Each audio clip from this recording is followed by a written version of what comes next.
آپ اس وقت کے دنیا کے حالات سے کافی حد تک واقف ہوں گے کہ اس وقت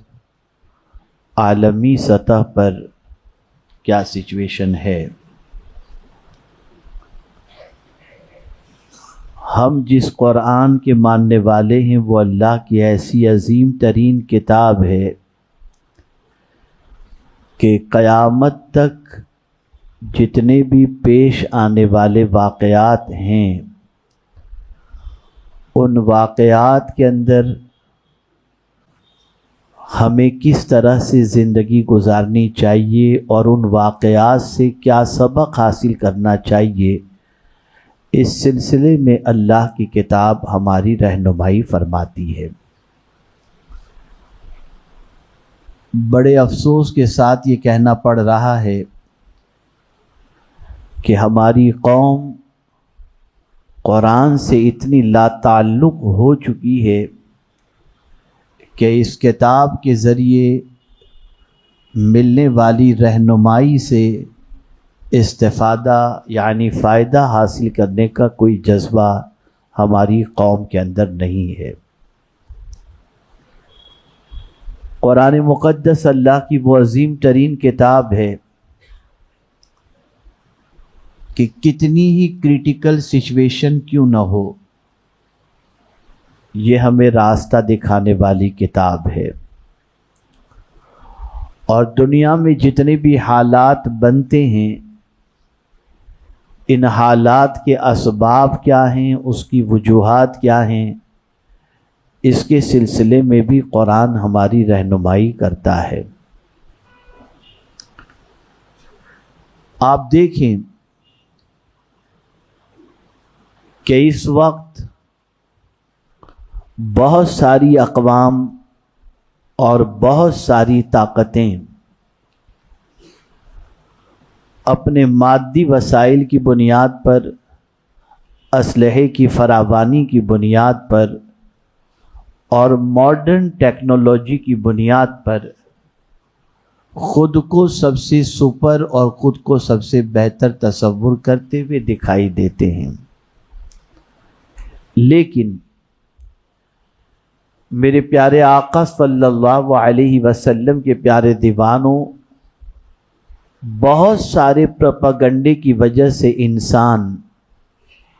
بہت ساری طاقتوں کو سب سے بڑی طاقت تصور کر لیتا ہے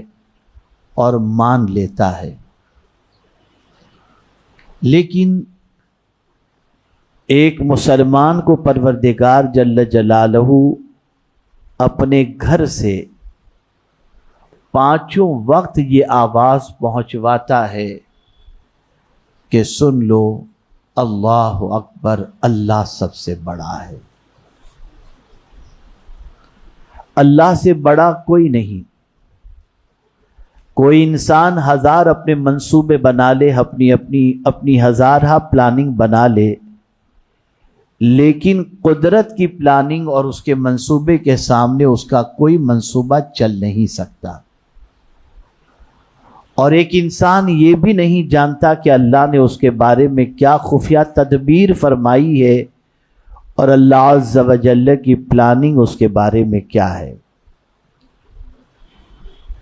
آپ ذرا سوچیں، اسلام کا عظیم نظام، اسلام کا عظیم پیغام اور اسلام کی طرف سے ملنے والی عظیم سوچ،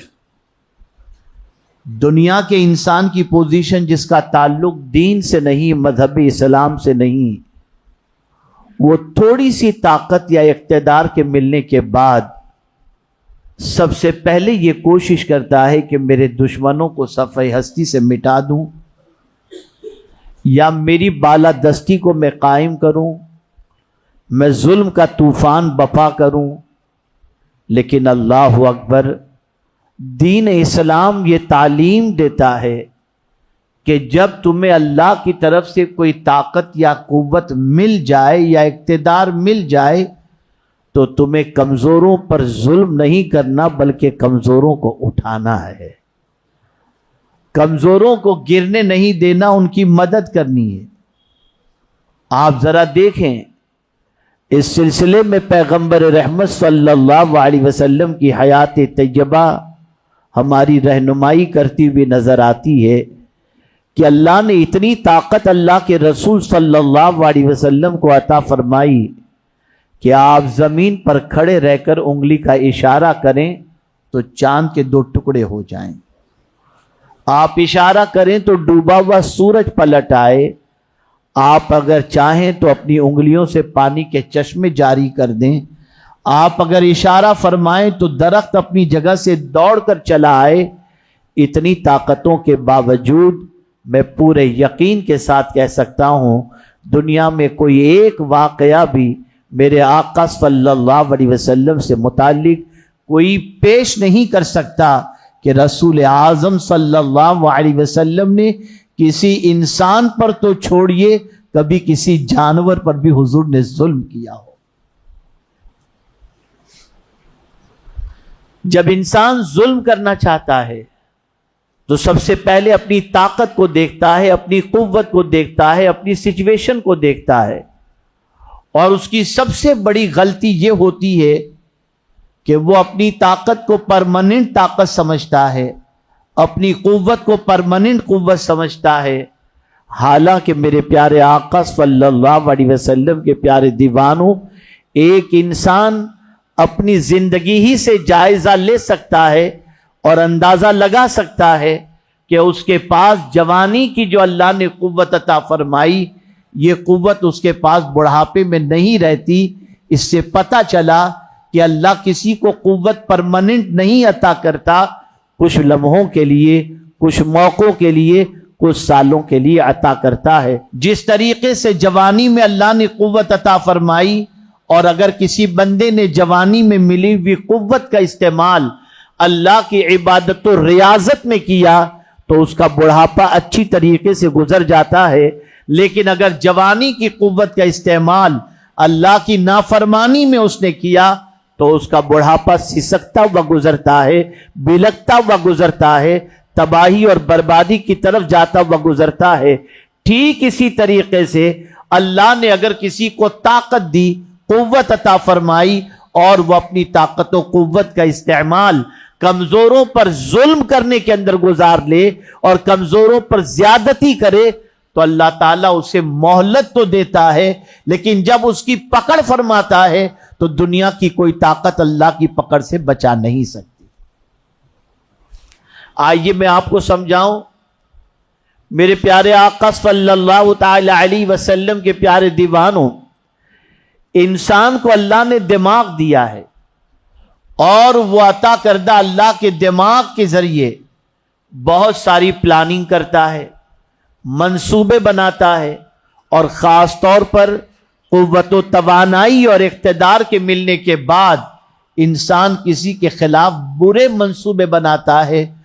بری پلاننگ بناتا ہے۔ آج کے اس جمعہ کے خطاب کے اندر 2 سبق آپ کو سیکھ کر کے جانا ہے۔ میرے پیارے آقا صلی اللہ علیہ وسلم کے پیارے دیوانوں، انسان اپنی طاقت کے بلبوتے پر، اپنی پلاننگ کے بلبوتے پر، اپنے اسلحے کی بنیاد پر اور اپنی شاطر دماغ کی بنیاد پر انسان مختلف پلاننگ بناتا ہے۔ اس پلاننگ کے بارے میں وہ سوچتا ہے جیسا میں کروں گا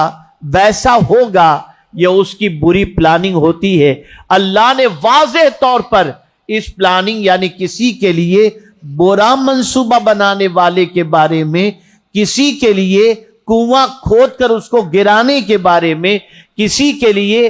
ذلیل کرنے کا منصوبہ بنانے والے کے لیے اللہ نے اپنا قانون واضح طور پر فرما دیا۔ ارشاد فرمایا وَلَا يَحِيقُ الْمَكْرُ السَّيِّئُ إِلَّا بِأَهْلِهِ، برے منصوبے بنانے والے، برے پلان بنانے والے، برا مکر کرنے والے، انہی کی طرف یہ برائی لوٹتی ہے۔ یہ قرآن کا فرمان ہے، جیسا کرو گے ویسا بھرو گے۔ کل تک بہت سارے مسلمانوں کے ملکوں کی تباہی پر بہت سارے ملکوں نے خوشیاں منائیں اور اس کے سلسلے میں منصوبہ بندی کی گئی، لیکن آج وہی برے منصوبے اور وہی بری پلاننگ کا نتیجہ یہ ہوا کہ جس کے لیے گڑھا کھودا گیا تھا آج وہ قومیں خود اس گڑھے کے اندر گرتی ہوئی نظر آ رہی ہیں۔ اس لیے یاد رکھیں، کبھی زندگی میں کسی کے بارے میں برے منصوبے نہ بنائیں، کسی کے لیے کنواں نہ کھودیں گرانے کے لیے، اس لیے کہ اللہ کا فرمان حق ہے، وَلَا يَحِيقُ الْمَكْرُ السَّيِّئُ إِلَّا بِأَهْلِهِ۔ جو برائی کی پلاننگ کرتا ہے، برائی کی چال چلتا ہے، یہ پلٹ کر اسی کی طرف آتی ہے۔ یہاں سے یہ ذہن ملا کہ پیغمبر رحمت صلی اللہ تعالی علیہ وسلم کی حیات طیبہ اس بات کی غمازی کرتی ہے کہ رسول رحمت صلی اللہ علیہ وسلم نے کبھی کسی کے لیے بری پلاننگ نہیں کی، بلکہ آپ ذرا سوچیں، طائف میں جب پیغمبر اعظم صلی اللہ علیہ وسلم کو اذیتیں پہنچائی گئیں اور اس وقت پروردگار نے 2 فرشتوں کو بھیجا اور عرض پروردگار جل جلالہ نے ان فرشتوں سے فرمایا کہ میرے محبوب سے کہو اگر وہ اجازت دے تو ستانے والوں پر تم پہاڑ کے فرشتے ہو،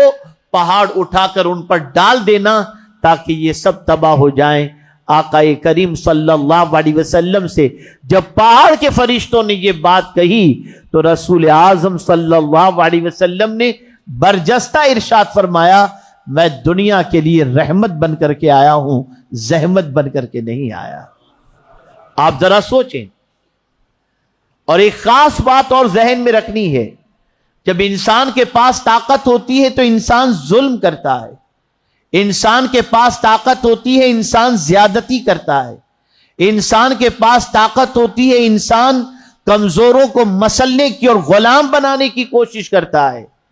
لیکن قرآن نے واضح طور پر فرمایا تم کمزوروں کو پکڑتے ہو، کمزوروں کو تو کوئی بھی چھڑا لے گا، کمزوروں کی دستگیری ہو جائے گی، لیکن تمہاری پکڑ سے بچ بھی سکتا ہے انسان اور اسے خدا بچا بھی سکتا ہے، لیکن اگر قدرت پکڑ کر لے تو دنیا کی کوئی طاقت نہیں بچا سکتی۔ اس لیے اللہ نے فرمایا وَكَذَلِكَ أَخْذُ رَبِّكَ إِذَا أَخَذَ الْقُرَىٰ وَهِيَ ظَالِمَةٌ إِنَّ أَخْذَهُ أَلِيمٌ شَدِيدٌ۔ ایسے ہی تمہارے رب کی پکڑ ہے، جب کسی بستی والے کو پکڑتا ہے، وہ بستی والے جنہوں نے ظلم کیا ہے،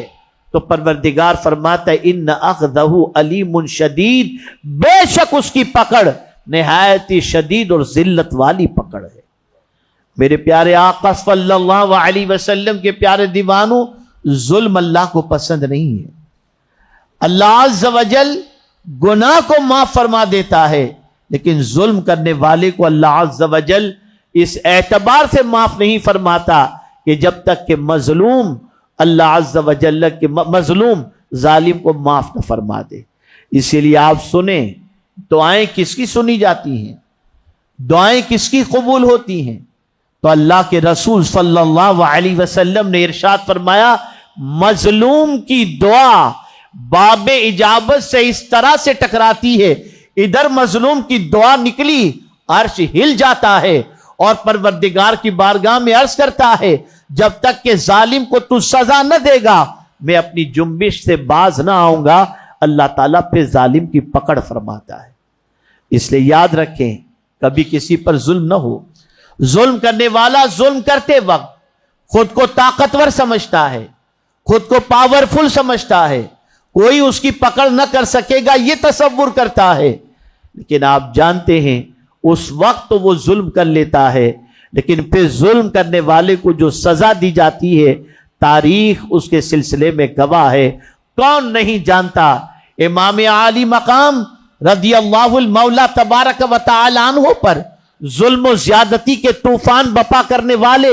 اور شہادت کی طرف ان کو بھیجنے والے اور جام شہادت نوش کرنے والے امام حسین، ان کے آوان و انصار اس دار فانی سے شہادت کا جام تو پی چکے، لیکن آپ کو معلوم ہے کہ تاریخ اس بات کی گواہ ہے ایک بھی ظلم کرنے والا زمین کے اوپر چین کی زندگی نہ گزار سکا، اور تھوڑے ہی دنوں کے اندر ان ظالموں کو وہ سزا دی گئی کہ تاریخ کے اندر وہ سزائیں بھی محفوظ ہیں اور ان کی ذلت والی موت بھی تاریخ کے اندر آج محفوظ ہے۔ خبردار طاقت کے ملنے پر کسی پر ظلم نہ کیا جائے، اقتدار کے ملنے پر کسی پر ظلم نہ کیا جائے۔ میرے پیارے آقا صلی اللہ علیہ وسلم کے پیارے دیوانوں، اسی کو قرآن نے دوسرے مقام پر فرمایا ہے، وَلَا تَفْرَحُوا بِمَا آتَاكُمْ، جو کچھ ہم نے تمہیں دیا اس سے خوشی نہ مناؤ۔ وَاللَّهُ لَا يُحِبُّ كُلَّ مُخْتَالٍ فَخُورٍ، اللہ اکڑنے والے کو پسند نہیں فرماتا۔ آپ یاد رکھیں، اگر کچھ اللہ نے عطا فرما دیا تو اس پر غرور نہ کریں، اس پر تکبر نہ کریں، اس پر اترائیں نہیں کہ ہمارے پاس جو کچھ ہے ہم جو چاہیں کر لیں۔ اس اکڑنے والے کو اللہ اکھاڑ کر پھینک دیا کرتا ہے، اور پروردگار جل جلالہ کبھی اس طرح سے تکبر کرنے والے کو دنیا میں عزت اور دنیا کے اندر بلندی عطا نہیں فرماتا، اس لیے کہ کبریائی صرف اللہ کو زیب دیتی ہے۔ بڑا صرف اللہ ہے، سپر پاور صرف اللہ ہے، وہ جو چاہے گا وہی ہوگا، اور وہ جو چاہتا ہے وہی ہوتا ہے۔ ایک دلیل کے ذریعے میں آپ کو سمجھاؤں تاکہ آپ اچھی طریقے سے سمجھ سکیں۔ آپ اگر استاد ہیں، آپ اگر اپنے ادارے کے ذمہ دار ہیں، آپ اگر اپنی کمپنی کے سیٹ ہیں، آپ کے ماتحت ملازمین کام کر رہے ہیں اور کچھ کمزور آپ کے ماتحت ہیں اور آپ کو اللہ نے برتری عطا فرمائی ہے، تو آپ کی ذمہ داری کیا ہے؟ قرآن کی ایک آیت اور ایک حدیث کے ذریعے اس کو سمجھا دوں تاکہ آپ اچھی طریقے سے سمجھ سکیں۔ اللہ نے مردوں کو عورت کے اوپر حاکم بنایا، الرجال قوامون علی النساء، مرد بیوی کے اوپر حاکم ہے۔ حاکم سے مراد اس کا ذمہ دار ہے، سرپرست ہے، اور اس کی ذمہ داری اور اس کے احکام پر عمل کرنا یہ عورت کی ذمہ داری رکھی گئی۔ تو ایک اعتبار سے اللہ نے مرد کو برتری عورت پر عطا فرمائی، ایک اعتبار سے اللہ نے مرد کو بڑی ذمہ داری عطا فرمائی، لیکن ساتھ ہی پیغمبر اعظم صلی اللہ علیہ وسلم نے اس مرد کو جو بیوی کا شوہر ہے اور جسے حاکم بنایا گیا، اسی کو پیغمبر اعظم صلی اللہ علیہ وسلم نے فرمایا تم میں بہتر وہ ہے جو اپنے اہل و عیال میں بہتر ہے۔ یعنی تمہیں بڑا بنایا گیا اس لیے نہیں کہ تم بیوی بچوں پر ظلم کرو، بلکہ تم بیوی بچوں کے ساتھ اچھا سلوک کرو۔ اگر تم چاہتے ہو کہ دنیا تمہیں بہتر کہے یا نہ کہے، لیکن تمہارا رسول تمہیں بہتر کہے، تو سرکار فرماتے ہیں میرے نزدیک بہتر وہ ہے جو اپنے اہل و عیال میں بہتر ہے۔ کمزوروں پر زیادتی نہیں کرنی چاہیے اور کسی کو کمزور نہیں سمجھنا چاہیے۔ جب بھی کوئی کمزور ہوتا ہے تو اس کے ساتھ اللہ ہوتا ہے،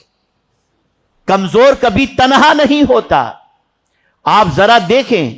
ایک انسان بے قراری کی وادیوں میں گزرتا ہے، حالانکہ قدرت نے واضح طور پر فرما دیا ادعونی استجب لکم، مجھ سے مانگو میں تمہاری دعا کو قبول کروں گا، یہ تو فرما دیا، لیکن اللہ اکبر، بے قراروں کے لیے اللہ نے واضح طور پر فرمایا امن یجیب المضطر اذا دعا ویکشف السوء، کون ہے جو بے قراروں کی فریاد سنتا ہے اور اس کی مصیبتوں کو دور کرتا ہے۔ میرے پیارے آقا صلی اللہ علیہ وسلم کے پیارے دیوانوں، آج کے عالمی حالات کے اندر ہمارے سامنے دو بڑے سبق ہیں۔ ایک سبق تو یہ ہے کبھی کسی کے لیے بری پلاننگ نہیں کرنی چاہیے، بری پلاننگ کرنے والوں کا انجام آج ہم اپنی نگاہوں کے سامنے دیکھ رہے ہیں۔ اور طاقت و اقتدار کے ملنے کے بعد اور قوت کے مل جانے کے بعد ہمیں کبھی یہ تصور نہیں کرنا چاہیے کہ ہم بہت بڑے پاورفل ہیں اور سپر پاور ہیں۔ نہیں، اللہ ظالموں کو معاف بھی نہیں فرماتا، ظالموں کو پسند بھی نہیں فرماتا، اور ظالم کی جب وہ پکڑ کرتا ہے تو اتنی شدید پکڑ کرتا ہے کہ دنیا کی کوئی طاقت اس ظالم کو چھڑوا نہیں سکتی۔ خبردار، کبھی کسی پر ظلم نہ کرو، کبھی کسی پر زیادتی نہ کرو۔ اللہ سے بڑا کون ہے اور اللہ کے نافرمانوں سے بڑا ہم جیسا کون ہے؟ ہم اللہ کے سب سے بڑے نافرمان، ہم صبح سے لے کر رات تک اپنے رب کی نافرمانی کرتے ہیں، اور اللہ اتنی قوت والا ہے، چاہے تو رزق دے، چاہے تو نہ دے، چاہے تو زندگی دے، چاہے تو موت دے، سب کچھ اس کے دستے قدرت کے اندر ہے۔ لیکن پھر بھی وہ فرماتا ہے وَأَنَّ اللَّهَ لَيْسَ بِظَلَّامٍ لِّلْعَبِيدِ کہ بے شک اللہ اپنے بندوں پر ظلم نہیں فرماتا۔ اب ذرا سوچو، اندازہ لگاؤ، تو موجودہ حالات کے اندر ہمیں ان چیزوں کو خیال رکھنا ہے۔ کبھی آج کے بعد کسی کے لیے بری پلاننگ نہ کرو، کبھی ظلم کس طرف اپنی طبیعت کو مائل نہ کرو، اور تیسری بات، سب کچھ اللہ نے عطا کر دیا ہو تو کبھی غرور نہ کرو، جو دینا جانتا ہے وہ لینا بھی جانتا ہے۔ اے رسول اعظم صلی اللہ علیہ وسلم کے دیوانوں، ہمارے سامنے پیغمبر رحمت صلی اللہ علیہ وسلم کی حیات طیبہ ایک عظیم نمونہ ہے۔ ہمیں رسول اعظم صلی اللہ علیہ وسلم کے اسوہ حسنہ کو پیش نظر رکھتے ہوئے اپنی زندگی کو گزارنے کی کوشش کرنی چاہیے۔ ہوش کے ناخن لو، عقل کے دریچے کھولو، اور موجودہ عالمی حالات کے پیش نظر اپنے کریکشن کرنے کی کوشش کرو، اپنی سوچ کو درست کرنے کی کوشش کرو، اپنی فکر کو درست کرنے کی کوشش کرو، تاکہ ہم اللہ کے عذاب سے بھی بچ جائیں اور ہماری ذات بھی لوگوں کے لیے زحمت نہیں بلکہ رحمت بن جائے۔